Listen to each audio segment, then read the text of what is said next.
Level 1. What if I told you that stress doesn't just make you feel bad? It physically rewires your brain. Scientists have proven that prolonged stress changes the actual structure of your neurons, shrinks key brain regions, and permanently alters how you perceive the world around you. And the scariest part? Most people don't even notice it's happening because it never starts dramatically. It starts with a busy week, a difficult month, a year that just never seemed to slow down. This is what stress does to you, level by level.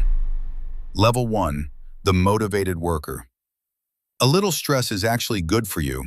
Scientists call this eustress, positive stress. When you face a deadline, your hypothalamus sends a signal to your adrenal glands, releasing cortisol and adrenaline into your bloodstream.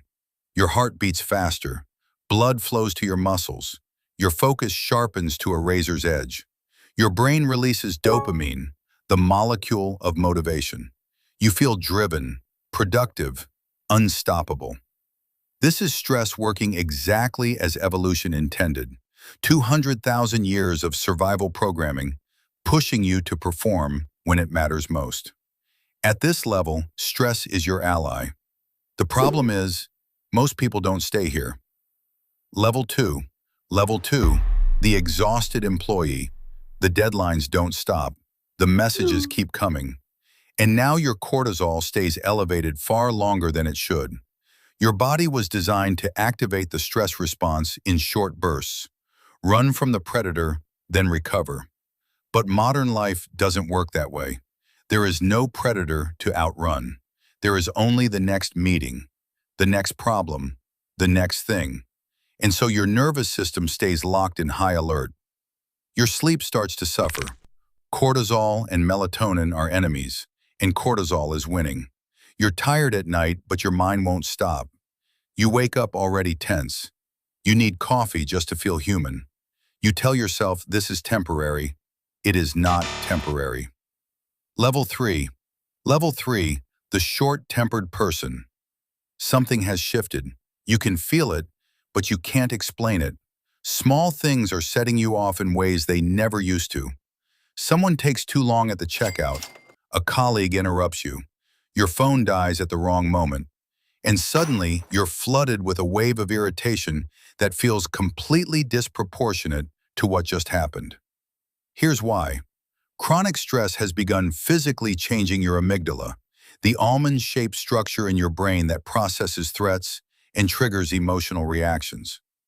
Under sustained cortisol exposure, your amygdala becomes hypersensitive. It starts firing at things that aren't actually dangerous. Your brain's threat detection system has been miscalibrated by stress, and now it sees danger in a slow Wi-Fi connection. The rational part of your brain, your prefrontal cortex, is trying to pump the brakes, but it's losing the battle. Level 4. Level 4. The brain fog victim. You used to be sharp. You used to walk into a room and know exactly why you were there. You used to remember people's names, track multiple conversations, hold complex ideas in your head without effort. Now something feels foggy. You forget words mid-sentence. You read the same paragraph 3 times and retain nothing. You make small mistakes you never used to make. This is not a coincidence. Chronic stress is directly damaging your hippocampus, the seahorse-shaped structure deep in your brain responsible for memory formation and learning. Elevated cortisol literally kills neurons in this region. Studies show that people under chronic stress show measurable shrinkage of the hippocampus, the same shrinkage seen in patients with severe depression. Your brain is not broken, but it is being eroded, slowly, quietly, without your permission. Level 5. Level 5, the withdrawer. At some point, something unexpected happens. People start to feel exhausting. The friend who used to energize you now feels like effort. The party you would have looked forward to is now something you're dreading. You cancel plans and feel relief, not guilt. You stop reaching out. You start spending more and more time alone, not because you want to, but because everything else requires too much.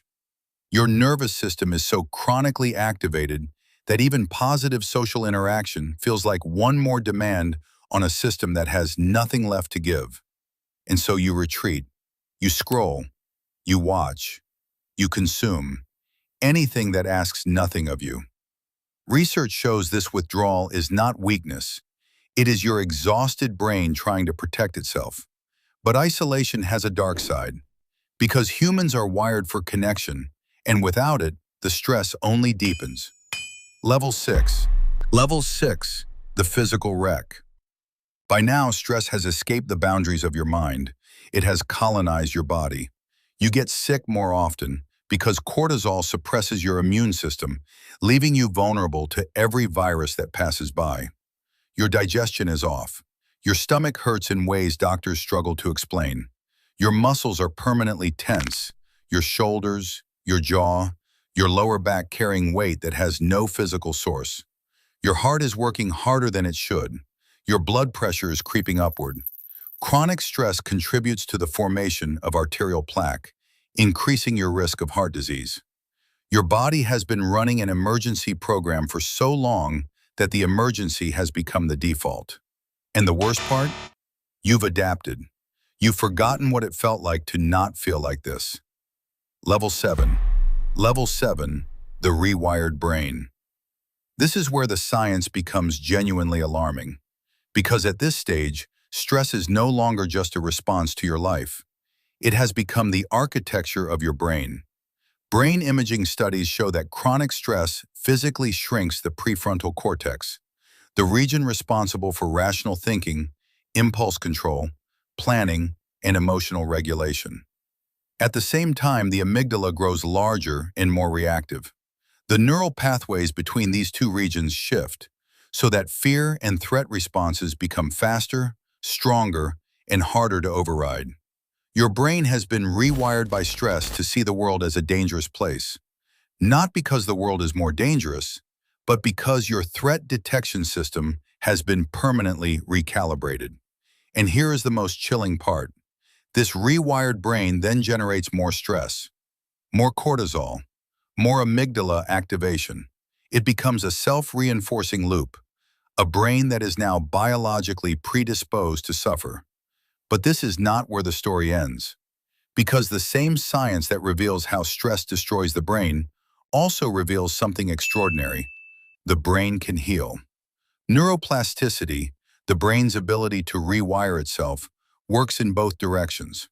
Regular exercise has been shown to actually grow new neurons in the hippocampus. Deep social connection reduces cortisol and rebuilds prefrontal function. Even 10 minutes of daily stillness, meditation, walking, breathing, begins to shift the balance back. The brain that's stress rewired can be rewired again. Not quickly, not easily, but it can be done. The question is not whether your brain can recover. The question is whether you will give it the chance. So, which level are you at right now? Be honest. Most people watching this are somewhere between 3 and 5. And if you recognize yourself in level 6 or 7, that recognition is the first step. Leave your level in the comments. And if this video made you think differently about what stress actually does to you, share it with someone who needs to see it.